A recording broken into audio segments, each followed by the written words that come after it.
Hey guys, Odie here. Welcome back to Novena Diabolos Part 2. Let's just get right into it. Retrieving last save point. Might take a moment. Don't worry, I got a moment. Because it's about to be a lot of reading. Friday, October 26th. 7 days until the selection. Sounds good to me. Still don't know what the selection is, but, maybe it's good. Ugh. Is it really morning already? I look around, my eyes half open. Even though the sun is up, the room is dark because of the fog. Groggy and far from well rested, I crawl out from under the blanket. I really don't want to get up and would much prefer to stay wrapped in this cozy, warm blanket. But the fact I didn't shower before going to bed yesterday is making itself painfully obvious. First things first, time to take a shower. Fortunately for me, and honestly somewhat unexpectedly, the hot water here actually runs well. Considering the village's location, I can't say I was expecting to find a shower like this, rustic as it may be. The hot water gently washes away most of my morning fatigue. I let it pour down my body for a while. Refreshed and energized, I check the time and see it is as late as I thought. Looks like I woke up earlier than usual, which makes sense because I fell asleep early too. I take a moment to look outside my window and take in the village scenery. Hard to consider this village beautiful by any standard. The fog that's spreading throughout it only amplifies my negative impression. It calms my mind, washing away some of yesterday's anxiety. Maybe it's too early, but getting a lay of the land in advance can't hurt. I can familiarize myself with the town's geography. It's been a long time since I've been such a remote place and stayed in a motel.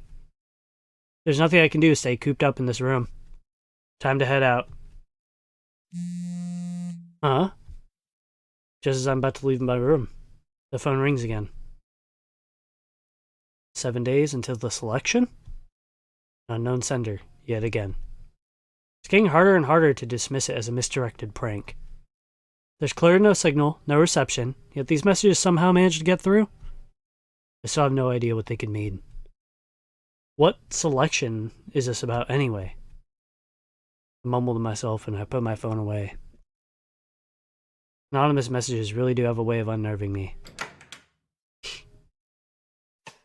The motel owner is sitting at the reception counter. Even though it's so early in the morning, he still doesn't strike me as someone who has just gotten up. 아니, 왜 벌써 일어나셨어? Oh my. 주무시지 않고. Oh my, why are you up already? Don't tell me you didn't sleep well. He looks at me with a puzzled expression. I reply as I leave the key with him. I tend to wake up early. I think I'll have a look around. What about you? Are you an early bird gets the worm type too? 이 마을 사람들은 원래 일찍 일어납니다. 대신 1시쯤엔 대부분 집에 돌아가요. The people around here tend to get up very early. Most of them return back home around 1 o'clock. 1 o'clock? We're talking afternoon here? 최근 마을에 중요한 일이 있어서 그런 생활을 하고 있죠. Something important happening here. Led to that being the current way of life. 그러니까 취재하시려면 그 시간대는 피하셔야 할 겁니다. You'll have to work around that time if you intend to get good coverage for your story. 저녁 식사 때까진 보통 건물 안에 들어가 있으니까요. People usually stay inside their homes until it's time for dinner. 아, 그리고 배고프시면 요 뒤에 삼색 식당이라고 있는데 거기가 맛이 좋아요. There's a restaurant here. They serve tasty food as if you crave something nourishing. 1시가 넘어도 문들을 닫거나 하진 않으니 그건 걱정 마시고. And don't worry about the opening times. It's not like things to fully close down until after 1 o'clock. Interesting, so the people living here stay inside, but only from 1 o'clock until the evening. Almost sounds like a curfew of sorts. It's a weird way to go about one's day, no doubt, but as an outsider, it doesn't really concern me. Alright then, thank you for the information. With these words, I leave the motel. Or rather, I want to do so, but something is bothering me. Did I ever actually bring up what I'm working on during our conversations? If I did, I must have forgotten about it. I look back. The motel owner is looking at my direction with an almost grimacing smile. I start to feel really unnerved all of a sudden, and I leave the motel with hasty steps. Despite the stuffy fog, the morning air still feels quite cold. Although the village is shrouded in fog, it's nowhere near as bad as how it was on the road yesterday. I can't make out the buildings in the distance, but at least I can see nearby surroundings. Alright, time to take a tour of the village and have a look around.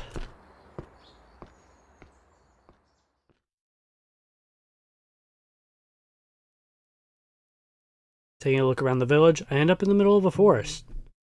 I'm standing amidst the trees surrounded by a dense fog, shaking my head and regain some focus.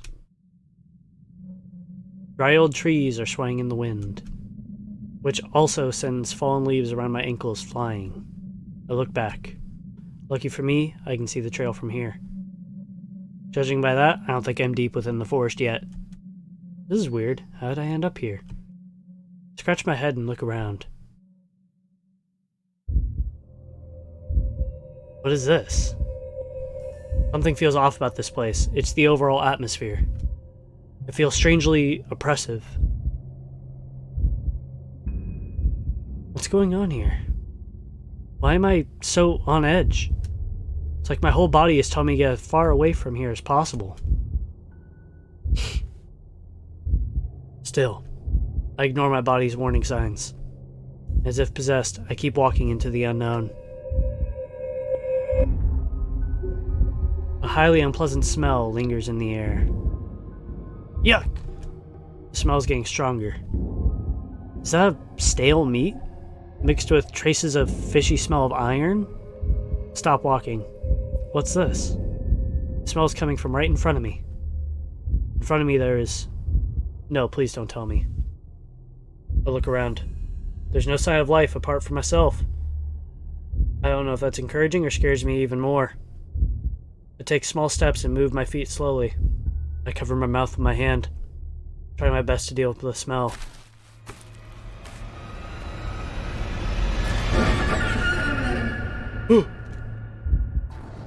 I turn my head away. Despite my determination, it's hard for me to look at the horrible scene of savagery right in front of my eyes. Oh no. Oh hell no. I keep my mouth closed and breathe in a controlled fashion to calm myself. Close my eyes and keep them shut tight, then slowly open them again, this time better prepared for what awaits me. I'm not mistaken, this is real, very much so. It looks like a person. Though I would like to tell myself that it's just a mannequin, I'm afraid the body in front of me indeed is a real one. Yes, that is definitely a person, alright. Or rather, was a person, I guess.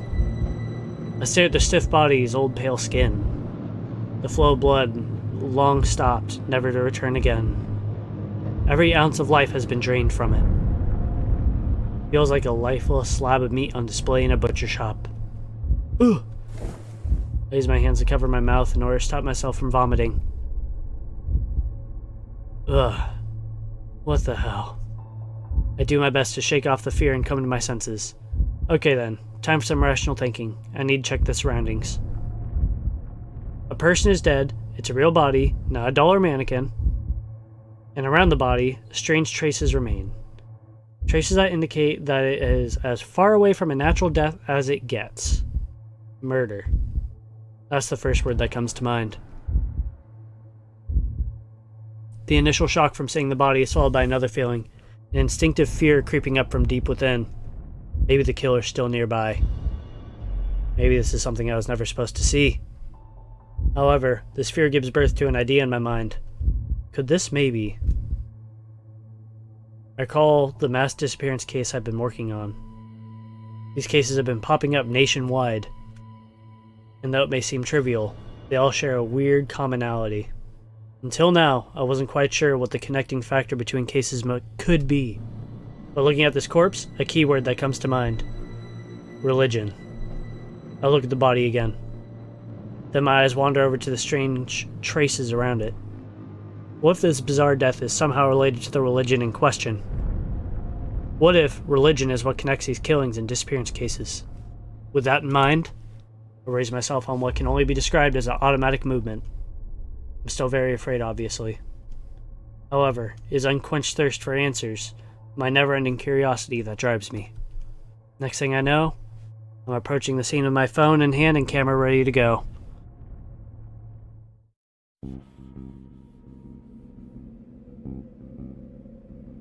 some reason, I don't feel disgusted as I examine the corpse. It might not be natural reaction, but it's something I've picked up from Seok Hoon Kim, my senior. When a PD gets wind of an incident, he knows instinctively how relevant it really is. Yeah, I guess that's true. What happened here must have been something to do with the case I've been chasing. It doesn't matter if my efforts are in vain. The whole thing is a huge scoop that will change my life. Okay. Just take a picture of anything that might be important. I should make a record of the most obvious things first. The flash of my phone illuminates the forest. Now then, I should take a look around. Take my gloves out of my pocket and carefully step onto the scene. I should try moving around the edges to avoid getting my footsteps everywhere. Oh, I can actually get a clue. Body. This body has taken a lot of damage. The upper half is pierced and covered in blood. The wound appears to have been caused by the body's fall. The direct cause of death? Those injuries to the neck and chest, maybe. I mutter to myself as I finish taking notes. Alright, should I keep looking around? A dead animal is positioned on the altar. Ugh. That carcass really creeps me out. I turn my head and take a deep breath. That was a mistake. Unpleasant air fills my lungs and I cough several times. Disgusting. I quickly note down information on the animal sacrifice. Alright, sorry about that, guys. Had a little knock on the door. Alright. Alright, should I keep looking around? The paper box is lying there. I approach the box and open it. There's a burned wallet inside. Looks like it belonged to the victim. But why is it burned like this? I open the wallet. Almost all of the cards are burned up inside, including ID. Can't make out anything apart from his last name, which is also Park. So I put the wallet back inside the box. Just take a look somewhere else. Several pieces of paper are scattered around.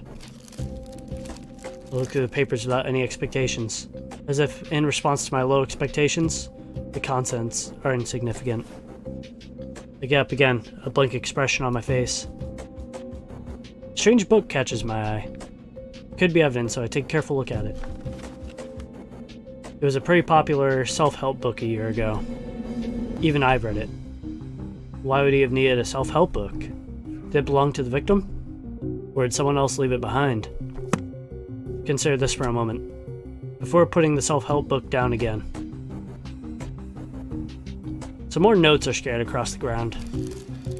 Search the pile, but I can't find any clues. I get up slowly. Did I already take... Piece of paper is pinned to the wall.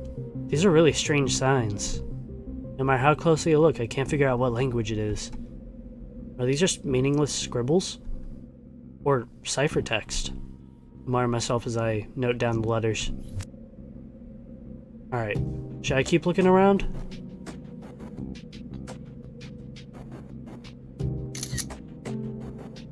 I spot a discarded book. Looks like it might be the victim's diary. It actually became his last message before his death. I take a closer look at the diary. As I read the diary, it quickly becomes clear that the deceased was very scared. I write down this information in detail. Alright, should I keep looking around? I've never seen such a strange symbol before. What the hell is this? Is this a ritual? Trembling, I record the shape of the symbol as detailed as possible. Alright, should I keep looking around? Okay, that should be enough evidence. I try to calm my frantic heart as I look at the pictures on my phone. Browsing through all these gruesome pictures on my phone feels weird. It's a weird feeling knowing that these pictures might lead me to the biggest scoop of my life. Put some distance between me and the scene. I've stayed strong up until now, but I'm starting to feel nauseous. I should get out of here before it all becomes too much to handle. With my phone in hand, I turn around. Huh? I abruptly come to a halt. Oh crap. There's someone behind me. Who is it? Don't tell me the culprit's still. I concentrate really hard. I can hear something that wasn't there before. Damn it, I can't just keep standing here like this. It's just not me who's standing still. The person behind me doesn't appear to be moving either. After gathering enough determination, I slowly turn around. Hello? Having turned around, my eyes meet those of a woman. She's dressed casual and looks at me with a blank expression. There's something about her screams, cruel murderer, I relax a bit. Hey there. Ah! Did you just tase me? Hold on a sec. What was that all about? I stare at her. Slowly but surely, I realize what this must look like. A horrifyingly brutal murder scene. Me standing right in the middle of it. A woman staring at me in disbelief. So, okay.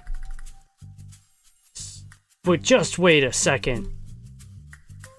Wait, no, this isn't what you think it is. Don't come any closer. No. Who are you? 저 뒤에 시체는 뭐고? Why is there a body back there? Crap, this isn't what it looks like.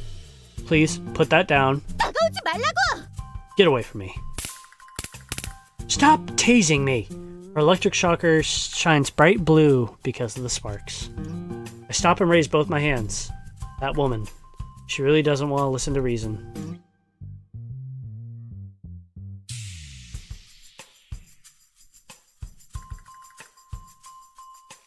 I need to clear up this misunderstanding as quickly as possible. 당신 뭐 하는 사람이죠? What are you doing here? As she asks me, her expression softens a little. Well, I'm a PD, an investigative reporter. And? I'm a little more relaxed now. I allow a weak sigh and reach inside my pocket. I should have a business card here somewhere. What kind of stunt are you trying to pull?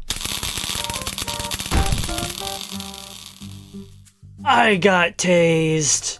That was a big old tase. What are you doing? Ah, damn. After what feels like an eternity, the shock coursing through my whole body slowly fades away. I'm curled up on the floor and even forget to breathe for a second. I slowly get back up. I still feel terrible, a tingling sensation serving as a harsh reminder of what just happened. I topple over again. I really thought I was gonna die there for a moment. What the hell are you doing? Are you nuts, lady?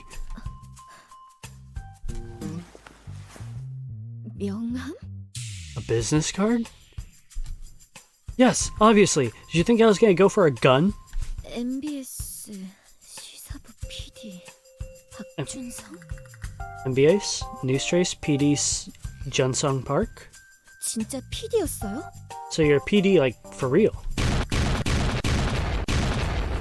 Like I clearly told you in the first place. 미안해요. Sorry about that. 하지만 그렇게 갑자기 품에 손을 넣고 다가오면 누구라도 저처럼 행동했을 거예요. But honestly, with you moving your arms around so suspiciously, anyone would have reacted like me. 꺼내려던 게 흉기일 수도 있잖아요. I mean, you possibly could have maybe tried going for a weapon, right? You almost roasted me alive a moment ago, and now you're sorry about that? 그 정도로 죽진 않아요. I 제안만 하려던 거였어요. wasn't trying to kill you, subduing you is my only intent. Her blatant, straightforward attitude makes me forget how angry I am. It's not the anger that is actually gone, but I'm dumbfounded at her callous response. I'm close to saying something else, but then I just sigh and brush off the dirt on my clothes, courtesy of twitching around on the ground while being electrocuted. I'm pretty pissed off and would like to scream, but I keep it bottled up inside. She's too trigger happy for that.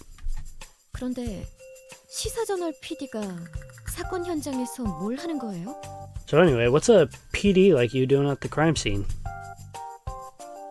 What do you think an investigative reporter could possibly be doing at a crime scene? 뭐 I mean, I get it, news coverage and all. 그런데 경찰에 신고는 하고 이러고 있는 거예요? By the way, have you told the police about this beforehand? 경찰보다 먼저 현장에 들어와서 뭘 하시는 건데요? Don't tell me you're snooping around a crime scene before alerting the authorities. Well, that's... 현장 보존! Oh my god. 기본 아니에요? Are you 기본? serious? That's basic protocol. Shame on you. You news people are vultures. I mean, I was about to call it in, you see. But, oh. For a short moment there, I forgot something very important. I remember being told that, for whatever reason, as long as it's this foggy, there's no signal, no communication network whatsoever. I look at her. She looks at my cell phone. I can tell she's thinking the same thing. Tell me, have you seen a police station in this town? 아니요. No. I scratch my head and put my phone away. 일단 여기서 좀 나가죠. Let's get out of here, now. Yeah. I follow behind her as she leads the way. I can't help but wonder, what the hell is she doing alone in a place like this anyway? Phew. Now that we're a fair distance away, she exhales loudly, as if glad to breathe fresh air again. Her expression is still dark, but it doesn't seem to be because of fear of having seen a corpse. It's something else. Unusual, like the fact that she's randomly carrying around a powerful electric shocker. 그래, 박준성 PD님이라고 하셨죠? So, PD Jungsung Park, you said, right? Yeah, that's right. What do you do? Before I can finish asking my question, she pulls out her business card and presents it to me. I try to think of something to say, but instead I accept the card without a word. Industry-induced instinct, I guess. Hannah Sei, lawyer. Can't help but throw her another dumbfounded look. This is totally unexpected. She's only around my age. I can't believe she's a lawyer. 이만하면 각자 소개는 한 것 같고. Okay, seems like we've properly introduced ourselves now. 그래서 저 사건 현장 어떻게 된 거예요? So would you mind telling me what happened back there? I don't know. Everything was like that already when I stumbled upon it. 이것저것 조사하시던데 별다른 건 발견 못했고요. You were investigating the scene, right? Did you find anything of interest? I can only guess. But in my experience, symbolic imagery like that usually means only one of two things. Either a religious killing or a religious suicide. 종교 문제라고 생각하시는 건가요? So you think it has something to do with a religiously motivated crime? Guess so, that's obviously what it looks like. 단정하진 마시고요. No need to be a smartass about it. I shrug my shoulder and attempt not to let her drag down my ego. She's silent for a moment. As I look at Hannah, my curiosity is piqued.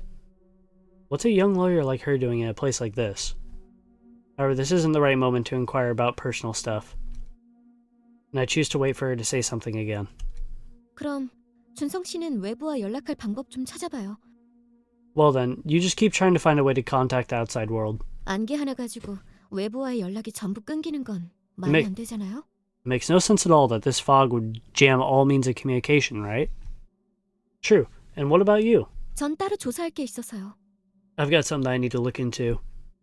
그럼 이만 Alright then. 마을에서 뵙죠. Alright then. Bye. See you in town. What? Her sudden farewell takes me by surprise. And before I can reply, she just walks away. After walking a few steps, Hannah pauses. 아, 아까처럼 현장 훼손하지 말아요. Oh, by the way, don't damage the crime scene like you did before. I'm at a loss for words. She's really... I stare after her. Once she's disappeared, I take another look at her business card. Hannah lawyer. Hannah Sahi, a lawyer. Huh. I only just met her, but I can already tell what kind of a person she is from her quick-witted, razor-sharp way of speaking, and her decisive words. Let me guess. Young, ambitious, arrogant, and elitist? I shove her card back into my pocket and head back to the scene. I don't want to return to the nasty murder scene. But it seems that in the uproar, I must have dropped my notebook. I just need to get it and get the hell out of here. Alright guys, that was part 2 of Novena Diabolos. I really hope you guys enjoyed. If you guys want to check out the game yourself, I'll leave a link in the description below for you guys. And if you guys liked the video, don't forget to like, subscribe, and see ya.